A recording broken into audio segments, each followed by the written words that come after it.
চুপ কেন? পুরনো দিনের কথাগুলো ভাবছিলাম। পুরনো অতীত ঘেটে বর্তমানকে কঠিন করে তোলার কি দরকার?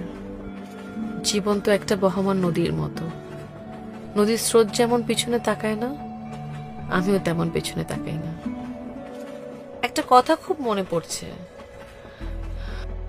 মানুষ অতীত হয় না, অতীত হয় সময়। অতীতের পতিত সময় মানুষ হয় ইতিহাস। আমি তো আজন্মকাল তোমাকে ভালোবাসার প্রতিজ্ঞায় নিজেকে সমর্পণ করেছিলাম।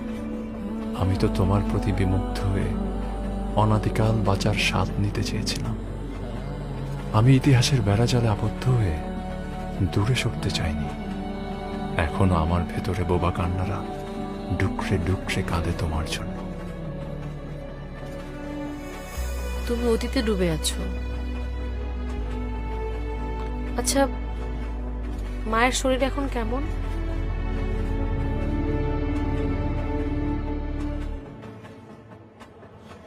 মোটামুটি। সব তোমার জন্য হয়েছে। তাড়াতাড়ি বিয়ে করে ঘরে একটা বউ নিয়ে আসো। আমি তো ওনার পছন্দের বউ কখনোই হতে পারিনি। বাই দ্য ওয়ে, তুমি কোথায় যাচ্ছ? অফিসিয়াল কাজ? তোমাকে বলতে দ্বিধা হচ্ছে। আজকে এমন একটা দিনে তোমার সঙ্গে আমার দেখা হচ্ছে যেদিন আমার অতীত, বর্তমান, ভবিষ্যৎ সব মিলেমিশে একাকার হয়ে যাচ্ছে। আমার অতীতের সামনে বর্তমানকে ছুঁড়ে ফেলে ভবিষ্যতের হাতটা ধরতে যাচ্ছে। এত বহনিতা না করে কোথায় যাচ্ছ বলো। আমি নাটোরে যাচ্ছি পাত্রীকে আংটি পরিয়ে বিয়ের কথা পাকাপাকি করতে।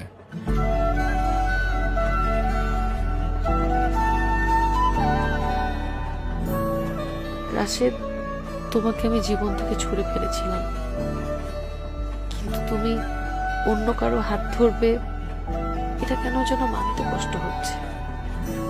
তোমার জন্য আজও একটা মায়া কাজ করে আমার ভেতর।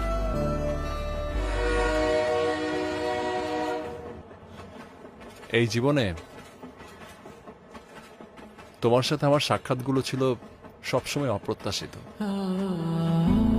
আজকের সাক্ষাৎটাও অপ্রত্যাশিত। এটাই নিয়তি। যাক, অবশেষে নাটোরের বনলতা সেনকে ধরলে। নিজেকে আবার জীবনানন্দ দাস বানিয়ে ফেলো না কিন্তু। মায়ের পিড়াপিড়িতে বিয়ের জন্য রাজি হল। কই, মা তো আমাকে ফিরিয়ে আনার জন্য কোনো পিড়াপিড়ি করেনি। আমাদের সংসারটা বাঁচানোর জন্য সে একটা বারও আমাদের সাথে যোগাযোগ করেনি। অথচ তুমি কত কষ্ট করেছো, কত চেষ্টা করেছো, কত ছেলে মানুষই করেছো।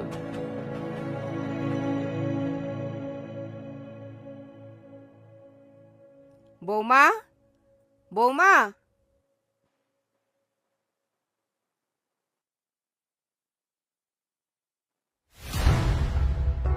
বৌমা, জি মা। এটা কি? মা, মানে জানি তুমি কোনো উত্তর দিতে পারবে না। আমার ছেলে কি জানে যে তুমি সন্তান সম্ভবা? না মা, জানে না। আমার ছেলের ঔরসজাত সন্তান, কিন্তু তার জানার কোনো অধিকার নেই। বাহ বাবা বাবা বাবা, এই তোমাদের ভালোবাসা? মা, এসব ব্যাপারে আমি রাশেদের সাথে কথা বলতে চাই। আমি যদি আজকে না ধরতাম তাহলে তো বলার প্রয়োজনই মনে করতে না।